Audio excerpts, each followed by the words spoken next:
Sooner fans, Longhorn Nation, welcome to episode 76 of the Bevo Podcast, the only podcast exclusively dedicated to covering the greatest rivalry in college football, University of Oklahoma and the University of Texas.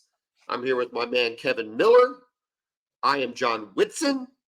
This is Red River Shootout Part 3, aka our regularly scheduled episode where we go through the top 25 games and the Big 12 games, make some picks, and then we get down to picking the Oklahoma-Texas matchup this year.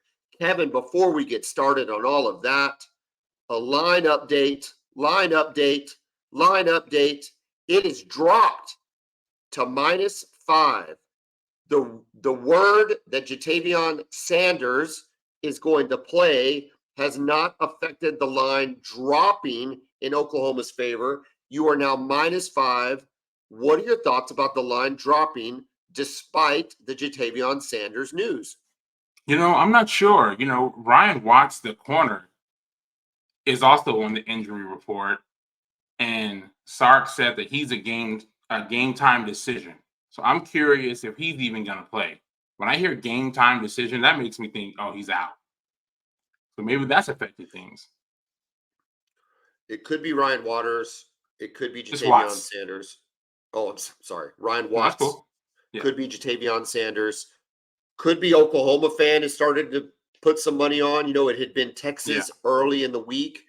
Maybe this line got high enough that Oklahoma fan or just better thought that maybe the line was a little hefty. Yeah, a little overinflated. I talked about this on Texas Sports Unfiltered, that I thought that the line, I really expect like a 3 or 4 point game in either direction. Okay. Now, I'm going to pick Oklahoma to win. That goes without saying. You're going to pick Texas to shocking. win. But yeah, right. Surprise, surprise. But I am going to, when we get to the scores, I just think it's going to be a tight game. And it's one of those deals where I feel like it's going to be low scoring because we've got two really good defenses. But sometimes when that happens, teams go crazy. Yeah, you just never know, right? People just switch it up and go nuts. Yeah, we have no idea what we're going to see on Saturday. And that's kind of the beauty and scary thing at the same time. Okay.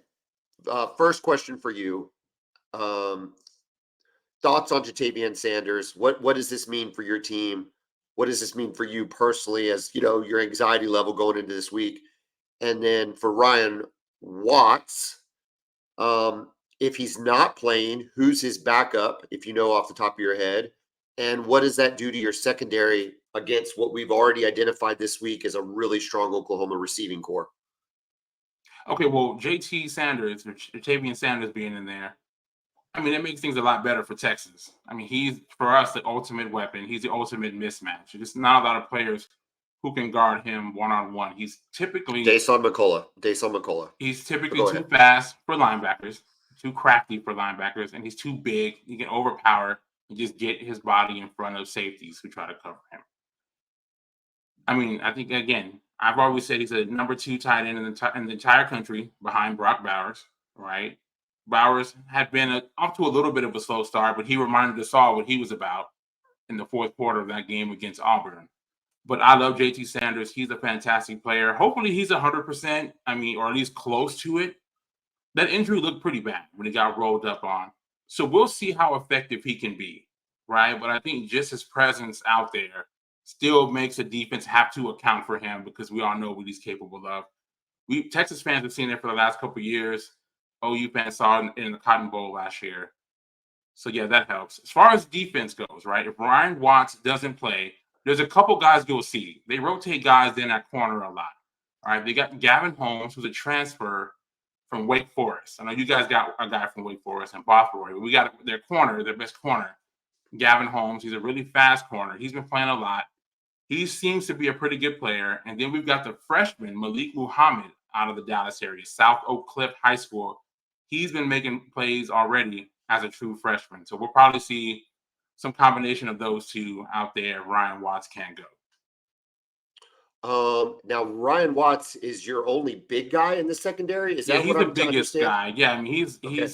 6'2" and a half, 6'3", playing corner out there. He really looks like a big safety playing corner out there. So he's really physical at the line of scrimmage. That's what he's really good at, bumping guys off the line, affecting the timing of quick routes. Muhammad is big. He's not as tall, but he's physical. He's about 6'6", 6'1", about 195 pounds. Pretty good size for a freshman corner.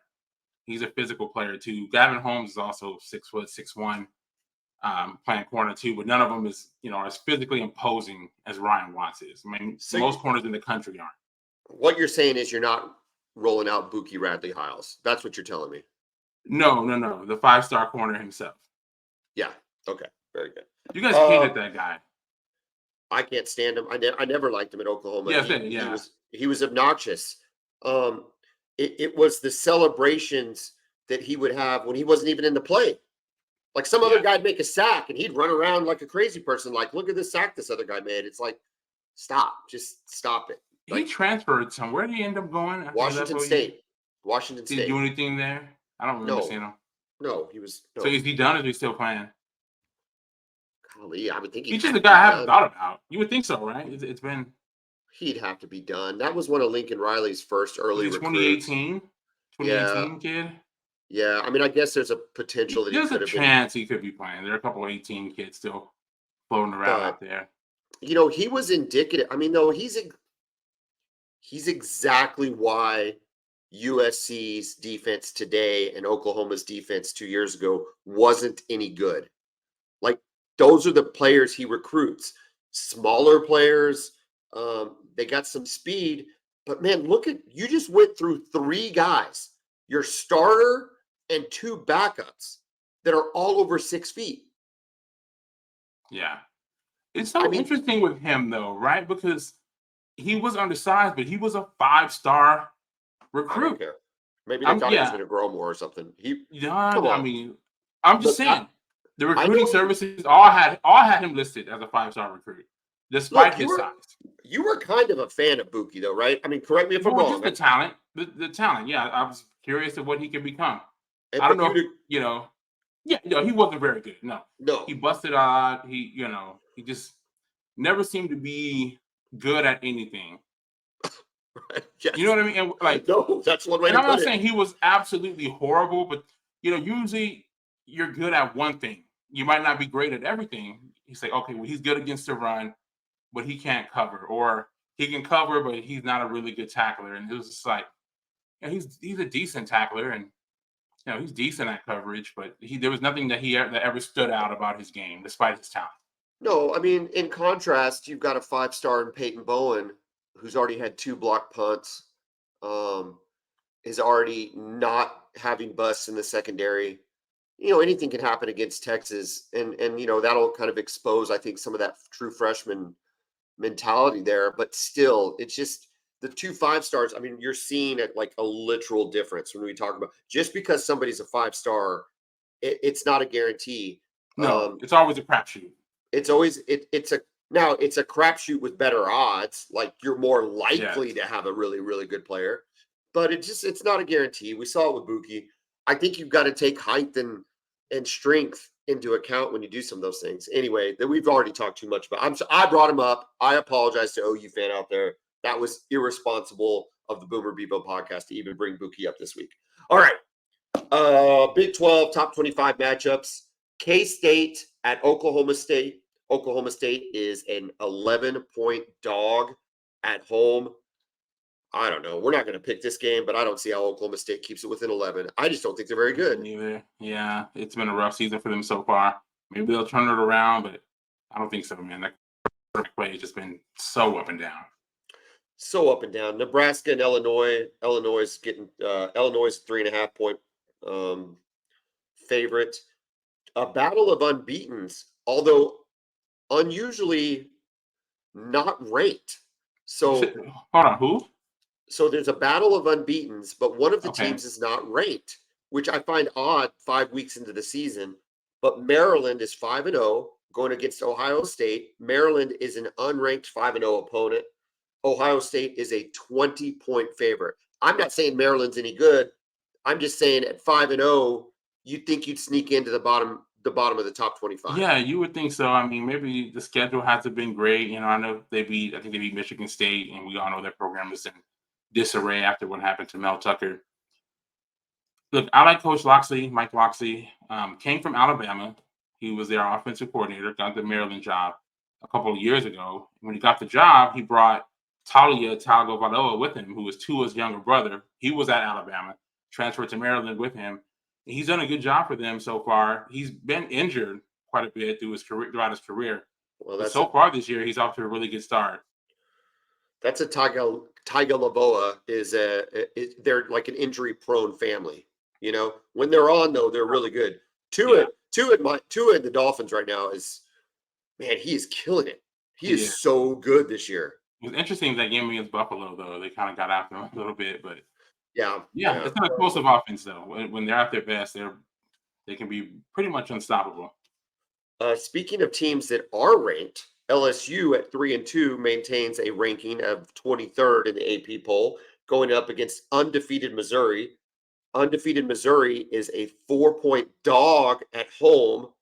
I think we picked this game, and I like Missouri getting points at home. You know, I do too, but man, what is up with LSU's defense? They're not good.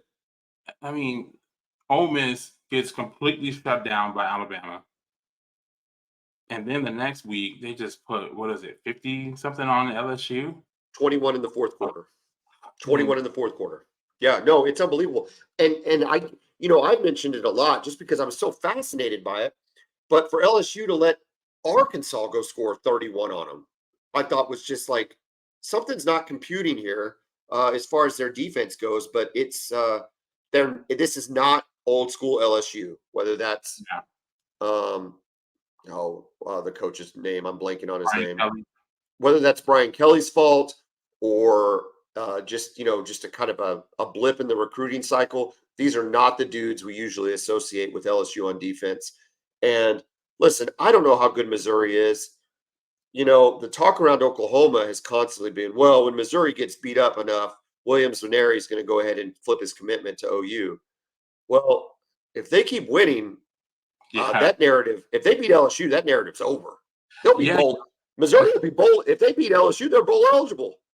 You know, there's a kid, Ryan Wingo, wide receiver. He's a 5-star receiver out of the St. Louis area, and his recruitment is pretty much coming down to Texas and Missouri. You know, and of course, you just expect, okay, well, it's Missouri. Like, they'll fall off. He'll come to Texas. Same with Williams-Nwaneri going to Oklahoma. But like you said, man, they just keep winning somehow. I still don't know how they won that K-State game when they had a 62-yard walk-off field goal to beat K-State. But yeah, man. But Missouri, I don't think Missouri is like all that good necessarily. I mean, they're 5-0 though, and they beat a K-State team. But LSU has demonstrated that they're not that good. Like, even in their losses, they weren't overly competitive. Now, Florida State was a good team, but Ole Miss not really competitive. And then that Arkansas game and a couple other games have just been really sketchy. Going out to the Pac-10, not a full slate of Pac-12, not a full slate of Pac-12 games, just a handful. Between ranked opponents, Washington State, I don't know, is UCLA ranked? They might not be ranked. They're not ranked. They're right on the brink. They're 3-1. Yeah, Washington State at 4-0, UCLA at 3-1. UCLA is a 3.5-point favorite at home. I don't know. I think UCLA's defense is really pretty good. Washington State's been slinging it around. I think we have to pick this game, but I don't want to pick this game because I actually think that line could be right on it. I could see this being a 3-point game or a 4-point game, you know? Yeah.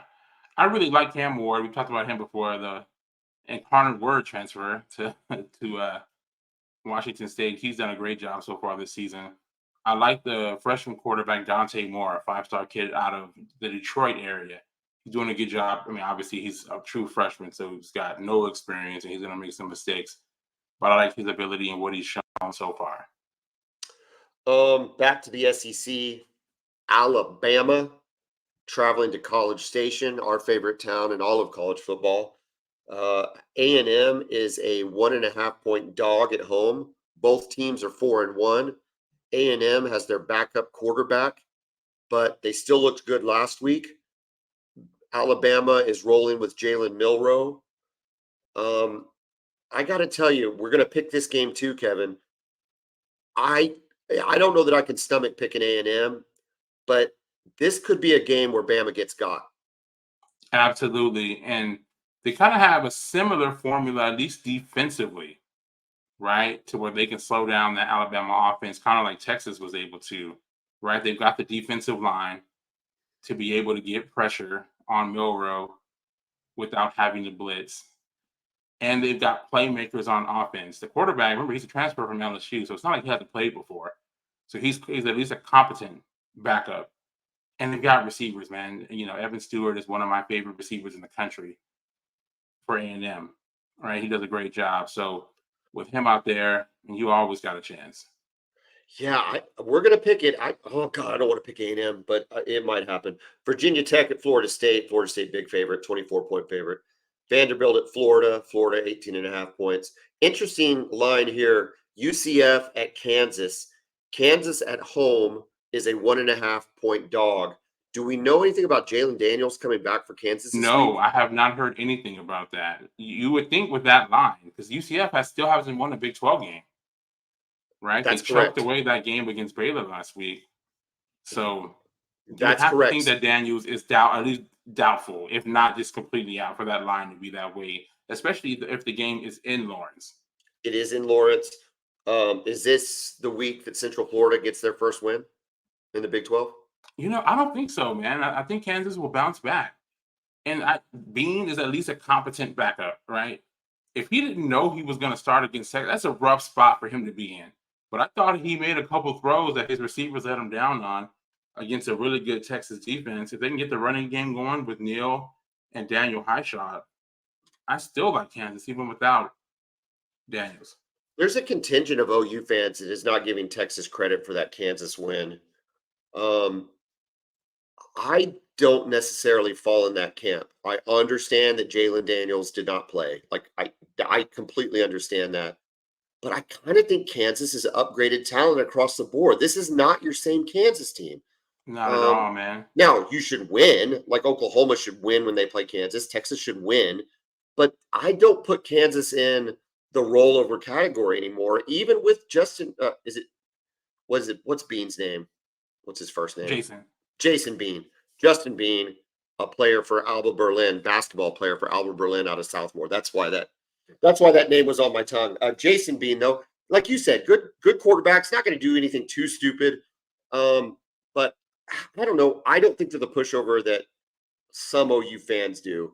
I almost wonder if it's kind of a defense mechanism as we're heading into Texas week to try to find holes in your schedule to make you not look as good. Thoughts? Yeah, of course. Yeah, of course. And I would actually understand that from an OU fan's perspective. But no, I think they're just a good team. I thought the defensive line, they've got some guys who can get after the quarterback, right? And they've got a rotation. I think they rotate like 9 guys on the defensive line now. And I thought their offensive line was pretty good. They did some things that kept Jason Bean clean that I was a bit surprised at. So, yeah, I definitely think not the Kansas team that, you know, the one that beat Texas in 2021 or especially 2016 that ended the Charlie Strong era. This is not that same Kansas. no. Colorado against ASU at ASU. Colorado is a 4 point favorite on the road. Do we have any word on Travis Hunter yet? You know, I've heard he's a possibility to return, but I don't know if he's a sure thing. The thing about Colorado, man, yeah, he'll help. That defense is struggling, and they need all the help that they can get. And I don't know if it's going to get any better right now with the talent level that they have. I mean, it was nice to see Cormani McClain, the 5-star freshman corner, playing. But if they can get Hunter back, it helps them on both sides of the ball, and they'll need it. But Shedeur, I expect him to bounce back, have a good game. Hopefully, Arizona State doesn't have the rush to get him because he's been sacked more than any quarterback in the country so far, and I'm worried that he's going to get injured at some point. I think we're seeing Obviously, heck, I got caught up in the hype. It was a great story, still is. Still is, Uh, yeah. but we're seeing what the rigors of a Power Five conference does to a team that just, we talked about it with Oklahoma on the positive side, doesn't have competitive depth, and they simply don't have competitive depth. They might be able to roll with a lot of teams, USC included, with their top, with their starters. If all their starters are 100%, all 22 starters are 100% healthy, then yeah, they could probably hang with a lot of teams. But man, they start losing 1, 2, 3 guys. Some guys start feeling not so good because you're getting beat up over 5 games. That it's those second and third string dudes that they're not there. They're just not there, and they're Yeah, not in any position to help the team. they're building a roster, right? And it's been a miracle that they've been able to do what they've done so far, Yeah, right? And but if they they're able both to go bowl eligible this year, right? I mean, that would be an amazing season for Coach Prime. they beat if they beat ASU, they're back to 500, right? Or no, I think what are they, 3-2? they're 3. They could go 4-2. Yeah, they could be back at 4-2. Oregon and USC is their only loss. I Yeah. mean, 4-2 at this point of the season is a tremendous Sure. accomplishment in Colorado. Absolutely. The last game that we're going to pick is Kentucky, Georgia. Georgia, 14.5-point favorite. Battle of 5-0 teams at Georgia. Kentucky coming off a big win against Florida. Ramon Davis ran for 280 yards against Florida. Georgia's run defense has shown signs of maybe the possibility that Kentucky could exploit it. We know Georgia has all the competitive depth in the world. Is this the game that they wake up and assert their Georgia dominance, or do they sleepwalk and this becomes a game in the fourth quarter? Yeah, I don't know, man. I think they might sleepwalk. I don't think they're gonna be really motivated until they play a team that has at least decent talent. They don't I mean, have not that that team. They don't have that team on their schedule until they play Tennessee.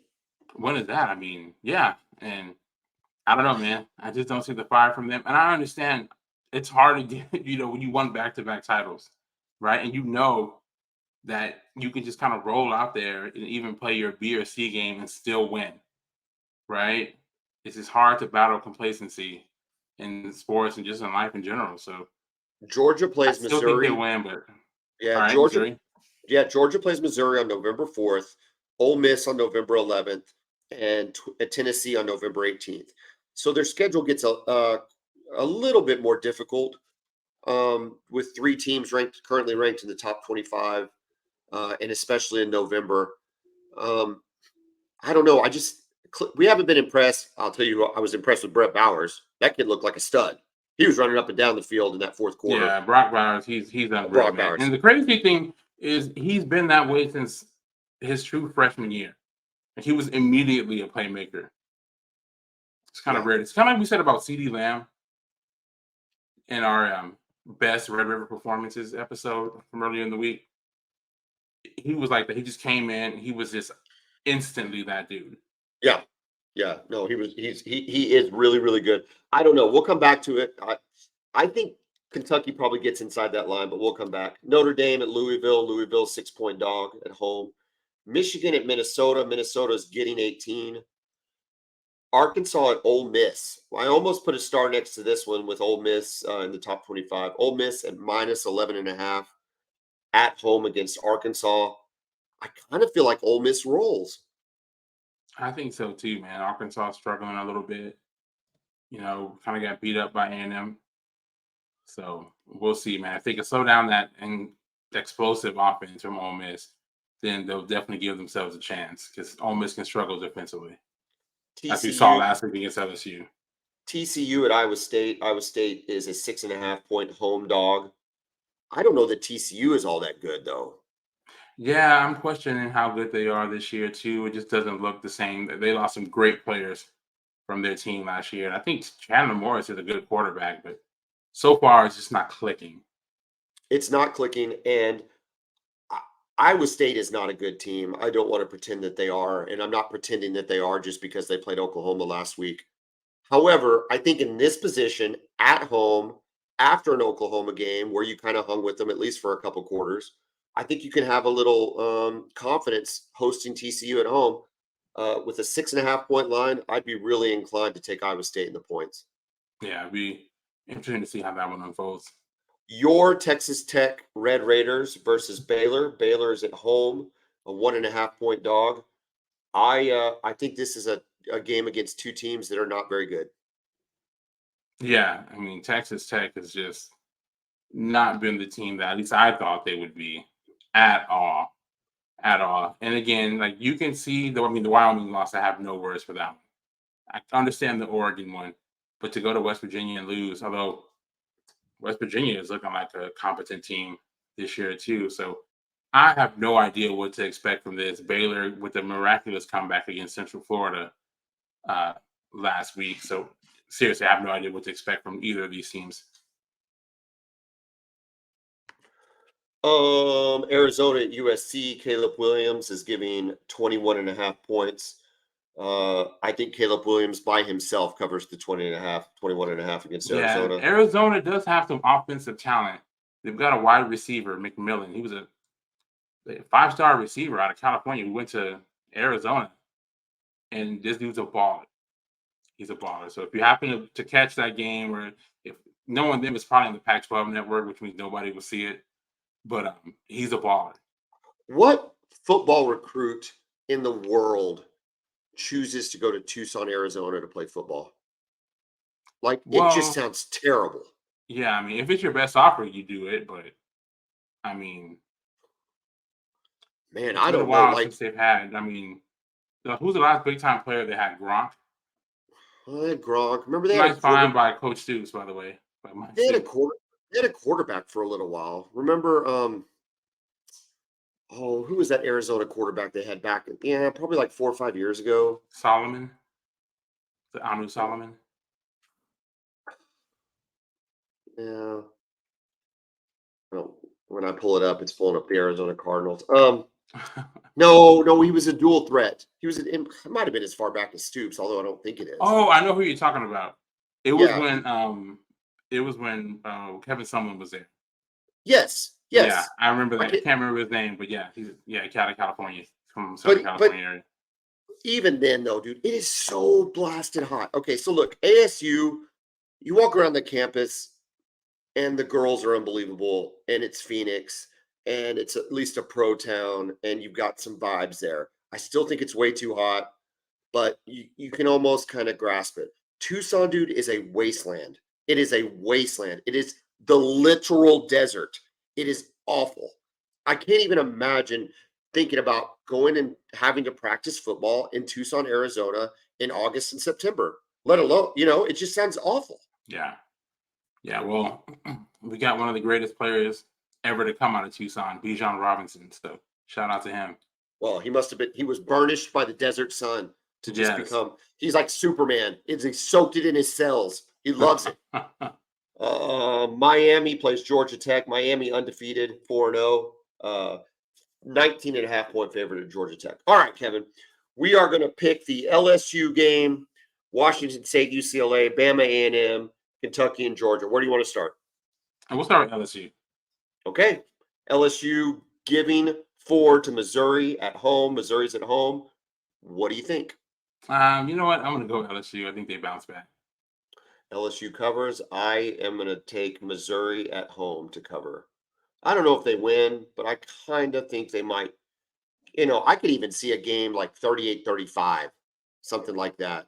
Yeah. 34-31. Keep it to 3 points, but I could see that happening. All right, I will pick the next game. Let's look at Alabama A&M. This is the game I least want to pick. The line is 1.5. A&M's getting 1.5. It's at home. I hate to do this. I'm going against anything, but I'm going to take A&M to cover and win. Okay. I'm going Bama to cover and win.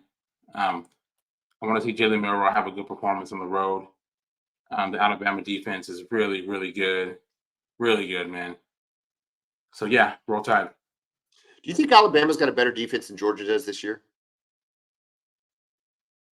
Yes, I do. So far, what I've seen so far, yes. Now, I will say I've seen way more of Alabama than I have of Georgia. I have not watched a Georgia game from start to finish. And obviously I watched the entire Texas and Alabama game. And watched most of the Alabama Ole Miss game.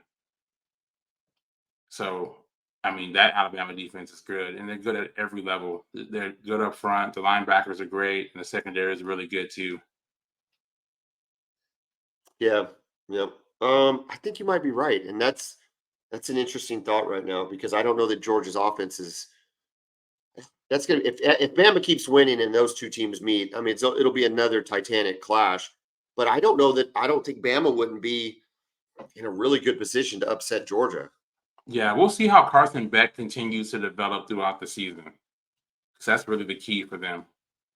Okay, you got Kentucky, Georgia. Speaking of, let's just stick with Georgia then. Kentucky, Georgia. Georgia is giving 14.5. It's at home for Georgia. I've got Georgia covering. If it was in Lexington, I might think otherwise, but with it being in Athens, go Dogs. This is going to be a currently I'm at 13-11-1. You're at 15-9-1. I am trying to make up ground. So I just went with Kentucky. I have been opposite you on every single pick. So right. We've got one more game to pick. Digging your hole deeper, it sounds like. Possibly. Quite possibly. I think I did this at the middle of the year last year, and it put me under 500. Washington State, UCLA. UCLA is a 3.5-point favorite at home. I'm going UCLA. I'm going to go UCLA. Yeah. Yeah. I just don't trust Washington State. I really don't. I don't know how well that offense will travel. And UCLA's got some dudes who can get after the quarterback. The Latu kid, if you have a chance to watch any of that game, look for him on the edge. This guy's going to be a first-round pick for UCLA, so he's big time. Miami. I have Missouri. You have LSU. I have A&M. You have Bama. I have Kentucky. You have Georgia. We both have UCLA. Kevin, before we transition to talk some OU Texas, we need to thank our sponsor. I don't know that we've thanked them all week, but Brown O'Haver is our title sponsor. They are public insurance adjusters. They work for the insured, not the insurance company. So if you've had a loss to your home or business, tornado, fire, wind, theft, hail, vandalism, whatever the case may be, you want to give Brown O'Haver a call at 405-735-5510. They're licensed in Oklahoma, licensed in Texas, licensed in 20 other states, but they can help you anywhere. So wherever you're listening to the Boomer Bevo podcast, if you've had an insurance loss, call Brown O'Haver, 405-735-5510. Kevin, I am thankful that we are not talking injuries for Oklahoma. I think it's a little concerning for you that you are having to deal with these injuries, especially in the key positions of probably your best offensive. Is he your best offensive player? I think he might be. Possibly, yeah. He's definitely our biggest mismatch. That's for sure. So I think it's interesting that you've got your best offensive player and your best secondary player. Possibly, yeah. He's the best corner, that's for sure. Okay, so that to me is the most intriguing storyline to date of this game because we've identified, at least I think we have, you can correct me if I'm wrong, we've identified the strength of Oklahoma's offense are their wide receivers, and Oklahoma is beefed up at linebacker and pretty good in pass coverage. So I just think it might tilt my thought process towards Oklahoma even more so than I was already considering. If Sanders plays, I still think you have an advantage in the receiving core, even with the updated stats that we've looked at. Even though Oklahoma has better stats, y'all just have the name recognition, and it makes me nervous. What do you do if you don't have Sanders and you don't have Watts? Well, if we don't have Sanders, right, I think we just kind of spread it out, right? Maybe we go 4 wide. And the Gunnar Helm is a capable guy. He's a body. He can run routes. He can catch. He's just not as dynamic. He's not going to blow by a linebacker. Is he a better blocker? Is he a better blocker than Sanders? He is. He's a better blocker than Sanders. Yeah, he plays a lot because we run a lot of 12 personnel with 2 tight ends. He's on the field a lot. So he's a good blocker. He's a better blocker than Sanders, and he's a capable receiver too. He's just not him, and really nobody is. I don't know. I think it's important for y'all that he plays. Looking at Oklahoma, the more I go through the week, the more it is imperative. And I know that we've said this a lot, and this is kind of what happens when you get to this point in OU Texas. Is you feel like you've covered almost every storyline, but the running backs continue to be the focus for me on Oklahoma side. We have to run the ball. We have to run it effectively. I was on the radio on KREF yesterday. Please go back to their Podomatic page and check some of those out if you're interested at all. Travis Davidson and I were kind of having a back and forth over which back we thought who would see the ball more. I want Tawee Walker to see the ball more, but he brought up the point that the defensive line at Texas is the strength, especially on the interior, and that's where Tawee Walker likes to run. So ergo, he thought that it was going to be Marcus Major getting more runs to the outside. You tell me, as the Texas expert, is that true? Is your strength up the middle, and are you vulnerable at all on the outside? Because I don't know that Marcus Major is the type of back that is good enough to just go up against a strength of Texas.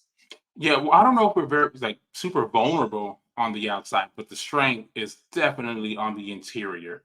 And we talked about that in our last episode, and I thought that was honestly the biggest mismatch in the game. The Texas interior defensive line, Tavondre Sweat and Byron Murphy going up against the guards for OU. I think it's a mismatch because those guys are just incredible players. No one's been able to really run at them or do anything with them so far this season. Yeah, I think we're going to have to count on, we haven't really seen a lot of running back screen game from Oklahoma. I think this is a game to maybe see that. Does Levy's offense typically involve some screen game? A little bit. But it's They'll swing it out. It's more swing passes to get the running back in space than the actual screen passes. I just like the idea of screen passes because I think we can capitalize on your aggressiveness, especially I think of a guy like Anthony Hill Jr. against Alabama, got out of position a couple times by, kind of rushing too aggressively up the line and losing contain. Food to contain, yeah. He Um, absolutely has. He's done that a few times this season. I mean, we let up this huge run against Wyoming in the first quarter, and it was the same thing. He ran into the line and got washed into they call it into the trash. Just got himself pushed out of position, and he left a huge hole, and the running back was able to take it to the house. and see, that's why I'm thinking like a screenplay might be able to, or a screen pass to your running backs. Let that Texas line get up the field and then try to take advantage of it that way. I know that's not a typical play we run. It's just something that, historically is good to keep a defensive line honest, right? So if we're not able to run the ball, we've got to find other ways to get the defensive line honest. I know that Levy likes to substitute quick passes to the receivers to kind of create almost a pseudo running game on the edges where you're kind of have a one-on-one blocking matchup and the receiver has to beat one.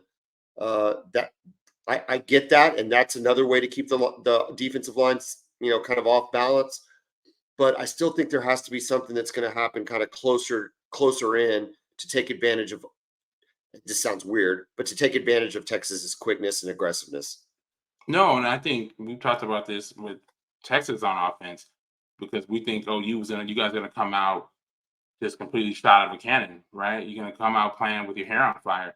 And I think that might be part of Texas's game plan offensively too, is take advantage of those linebackers. We kind of talked about the 2021 game and how Xavier Worthy scored on the first play. Well, the beauty of that play was it was actually a kind of like an RPO. Casey Thompson, it was a play fake to Bijan, and everybody on your defense ran towards Bijan. Casey pulled it, threw it quickly to Worthy, and it was just him and one guy. Made the one guy miss, and it was over. So, Yeah. I mean, that's taking advantage of an aggressive defense, especially early in the game. Okay. Tell us about. Give us some late week thoughts on Jonathan Brooks, C.J. Baxter. What kind of impact do you think they're going to have? If I was to put the over under at 115 yards for Jonathan Brooks, what would you take, and would it be enough to win the game? I would almost take a push. I think that sounds, and that would be a good game. I'd be very happy with him rushing for 115 yards against this defense because OU defense is good. It's a good defense. But I do think, Texas can run up the middle. You guys have a lot of speed on the edges, right? And your linebackers flow on outside plays really well, and your safeties are fast. And when they come downhill, and the good thing about OU this year is you guys aren't missing tackles like you were last year, like you have been the last few years. So I think for Yeah. them to have success, it's really going to have to be on the inside zone against the Oklahoma defensive line, which I don't feel is the strength of the team right now. It will No, be with the way that you guys are recruiting. Once that happens, it's going to be really hard to move the ball on you guys, period, once those guys get in and develop. But for right now, I feel like that is the weakness on your defense. If you have to pick one, is the interior defensive line as well. I agree with you. The only pushback I'll have, and this isn't a disagreement, but the only pushback I have is that our linebackers have done a pretty good job in runs up the middle. Stutzman's filling holes well. Canick's filling holes well. It's been unlike last year where you know Stutzman was maybe hitting the hole too early and giving the running back the opportunity to adjust. It's like he's just a hair more patient. It's like he knows where he needs to go. He lets the running back make the commitment to the hole, and then he's able to meet him there. So I think we're a little better off maybe in the middle than we definitely were last year. But I still agree with you up the middle against guys like Isaiah Coe, uh, Grayson Halton, dudes like that. I think Jordan Kelly, I think Texas is going to be able to make some hay. It's just can the linebackers get up there and support in the run defense? Yeah. I want to see, how aggressive, again, if they have some success running the ball early. I'm curious to see if they set up some play action across the middle. Quinn throwing across the middle, that's where he's most comfortable, on 10 to 20 yards down the field. He has a unique ability to be able to layer the ball over the linebacker in front of the safeties, even with good coverage. That's what makes him unique as a thrower. So I'm curious to see what their game plan is. Are they going to just try to work the middle? Are they going to take some shots out wide? I'm just fascinated to see how Sark tries to attack this OU defense. Teddy Lehman on the Oklahoma breakdown, the most recent episode, referred to Quinn Ewers as an average quarterback. Do you have a rebuttal for your best friend in the world, Teddy Lehman? Well, I mean, personally, I think Quinn is definitely better than average, right? I feel like his ability to make those type of throws, like I just described, is very unique. And we see a guy who can drop back, go onto the left hash, and throw an out route to the opposite sideline, flat footed, without even having to step into the throw. That's what I'm talking about as far as unique arm talent. I think some people think, and I'm not saying this is what Teddy meant, but some people think the arm talent just means you can throw the ball 65 yards down the field, like Jamarcus Russell back in the day for LSU, like Joe Milton now for Tennessee. Yeah. Right. I mean, yeah, he's got a cannon, but he's not accurate. I think that's the difference with Quinn. So personally, I think Quinn is above average, and I hope he can go out and prove it on Saturday. I hope he is as average can be. I'm still torn between the Quinn Ewers because I sit here and I talk to you every week and you're very convincing. But then I remind myself of games I've seen over the last 2 years, and I remind myself of the stats. I guess 66% completion percentage is pretty good, but I don't know. It's with the weapons he has, I would have expected him to be a lot more productive. And I know what you're going to come back and tell me is that so many players or so many teams are protecting against the pass, protecting against those big plays. So it's opening up, holes in the running game. I just don't know that I buy that completely. I Yeah, know that's what you're saying, but I just don't know that I yeah. I buy it mean, completely. I just think that we're just doing what we have to do to win, right? And hey, if the defense is going to drop back, if they're going to drop cover, I go, okay, we'll just run the ball. And it's just working. Jonathan Brooks has been on his hair. We've seen what Quinn is capable of, right? We haven't had a game like the Alabama game where we had to throw that much, right? Because Alabama, they were stopping the run. It's really tough to run on that defense. So it's like, okay, well, go ahead and we'll just pick you apart through the air with Quinn. I mean, he's thought he was incredible that game. We saw him hit the shots down the field, hit the guys in stride. I think he's capable of doing that whenever those kind of plays are called, just hasn't been that much because we've been running the ball so well. I do not think we're going to sit back in coverage. I just don't. Okay, I you think you're don't going to think be aggressive? I don't think Brent Venables is in the mood to sit back. I think he thinks he has the talent in the secondary to let them kind of be on their islands. I think that's risky against the receivers that you have. However, you at some point you've got to make a play, right? And you've got to put some trust in your players. You can't play safe in a game like this. The bold teams are the teams that win OU Texas games. The teams that go out. I mean, let's face it. Y'all had all the talent in the world in the early 2000s, but you just failed to make big plays. Roy Williams, for you guys, failed to make big plays. Chris Sims failed to make any plays. You almost wonder how much of that was Mac Brown, maybe holding some of them back in terms of the offensive design and stuff. Yeah, I thought that the game plans were always ultra conservative. They sat back and they let OU throw the first punch every time. Yeah, And it's like, and okay, that's we'll try to come back. We'll try to counter now. You're down 14-3 early, So yeah, now. it was so much of a mental thing with those teams in the early 2000s. Well, and I don't think it's changed, Kevin. I think it still is a mental thing. I mean, I think we look back at all the games. I mean, look, we knew we were beat last year. You almost in terms of comparisons, it's just so hard with last year's game, as bad as that was for Oklahoma. But all these other games, it is a mental thing to me. Like you should have won in 2021. Now you did throw the haymakers and you were aggressive. So that's Yeah, pretty odd. But 2021. Yeah, in the second half, eventually, I thought Texas would lose that game. I picked Texas to lose that game because I thought that you guys would be able to get pressure with your front four when you had Nick Bonito and Perrion Winfrey. In the first half, those guys were non-existent. They woke up in the second half. They were able to get pressure on Casey Thompson, and they were able to stop the run a little bit better. And you had Caleb Williams, Kennedy Brooks, and Marvin Mims go nuts in the second half. But what I mean from the mental edge is those teams back in the early 2000s, they had pretty much lost the game before we even stepped out on the field. They were so scared, they didn't believe. These teams are like, that changed basically after Vince Young in 2005. Now, those two games, 11 and 12, they just weren't any good, right? Mac Brown basically had one foot out the door, but I haven't seen the Texas field step on the field and be scared against Oklahoma really since 2004, maybe. There's no mental edge anymore. Different coaches, different programs entirely. what's our record since 2004? If we start with Vince Young's team, that's 18. Mm-hmm. That's 18 years, right? Or 7. Something like that. Yeah. I'm Yeah, just 18. Let's see, because I mean, 04, you guys won 04, Texas got 05 and 06. You guys got 7. Texas got 8 and 9. You guys got 10, 11, 12. Texas got 13. You guys got 14. Texas got 15. You guys got 16 and 17. Texas got 18.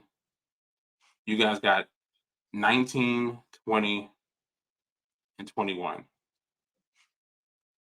And then Texas got 22. 1, 2, 3, 4, 5, 6, 7. 7 for Texas. 1, 2, 5, 6, 7. That's still 10 and 7 though. Yeah, but man, Still 10 and 7. Charlie Strong and Tom Herman.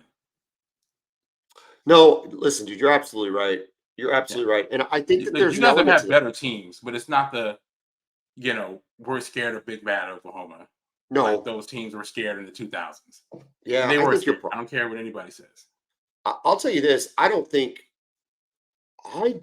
This is why I think the game is going to be so close. Okay. And we're about to pick our scores here. But this is why I think the game is going to be so close, is because Oklahoma is coming into the game with a completely different mentality, right? Defense first. They're coming in with an aggressive mindset in defense, not this attitude that says the only way we beat Texas is if we outscore them. I mean, that has been since Lincoln Riley has been there. That's been the mentality, even when he was an offensive coordinator. So you felt like you felt like you were playing football with one hand tied behind your back. Okay. And that is not the case this year. It is a completely different mentality. It's like show up with defense and the offense, there's enough there to come alive. Texas, on the other hand, I've already said it. You won 49-0 and you beat Bama. Sarkisian is one of the cockiest guys in the world, so you know his team's cocky. Um, it's hard to tell with Quinn sometimes how cocky he is, but your other dudes, they're ready to roll. And I just feel like we've talked about it. It's an ascendancy of programs. It's an ascendancy of teams. You have an ascendancy of coaches with Sarkisian starting to find his groove. Brent Venables starting to come into his own. This is a titanic matchup, and I'm so happy to be a part of it this year, covering it on the Boomer Bevo podcast. Kevin, with all of that I just built up into this game, give us a score. All right, man. First of all, we came on KREF yesterday, and they kind of put me on the spot and asked for a score. I hadn't picked the score yet in my head, so I kind of had to come up with one on the fly. And I said 38-27. And what I thought was the game will be close, right? Field goal, back and forth, and Texas with a late score to make it that. So I'll stick with that. Texas 38, OU 27. And a classic game. That's way closer than that score indicates. I picked on KREF 55-10 because I was being a little cheeky with the phone number of Brown O'Haver, 405-735-5510. And I also was playing to the base, right? You got to get the base fired up, Kevin. I'm like Brett Yormark at a Texas Tech donor, breakfast. I gotta get the base fired up, get him excited. I don't think it's going to be that score. I think it's going to be significantly closer. I think Oklahoma wins in a classic 34-30. 34-30. Gotcha.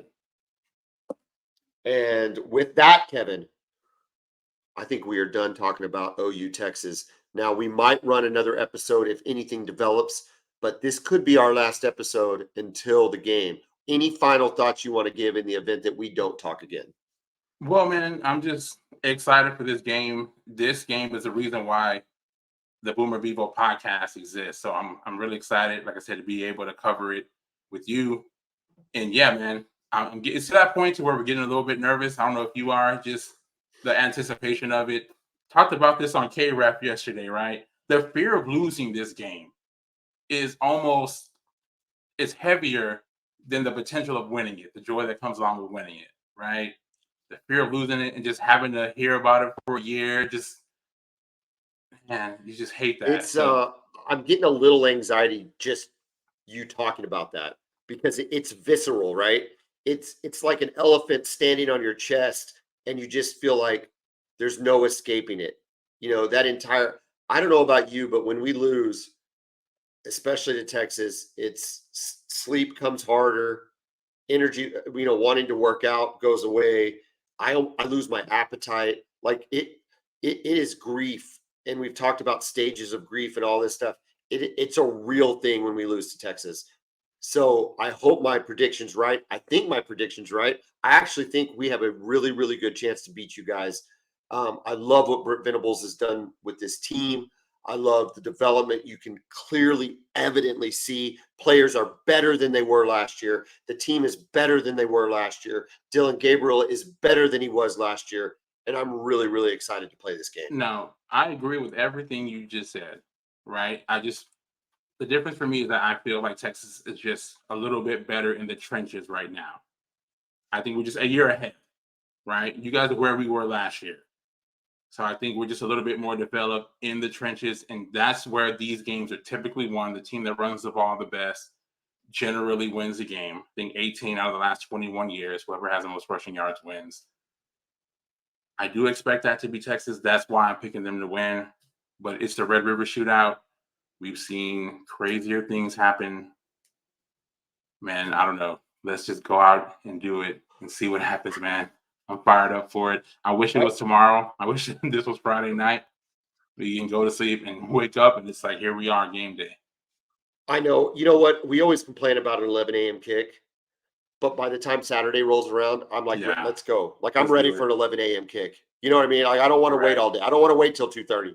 I want 11 to hit. But then by the time 2:30, 3 o'clock hits, even if we win, I'm a little forlorn that we have to wait a whole year to do it again. Although I think and I feel very confident in saying this, I think regardless of what happens on Saturday, we're meeting again in December. It certainly seems that way. I mean, there seems to be quite a bit of drop off between our two teams and the rest of the teams in this conference so far.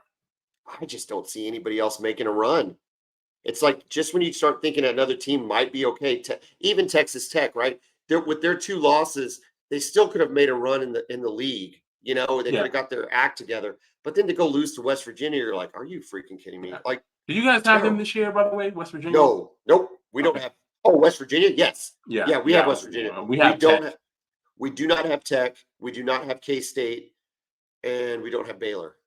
So, not having to play K-State and Tech is it's huge.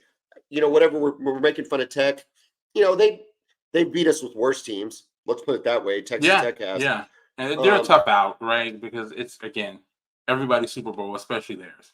And then Kansas State, we think they're a good team. We'll see. They play well. They'll beat OSU this week, but we think Kansas State's a good team. So I'm happy that Oklahoma definitely won the lottery in terms of who we had to play in our last season in this conference.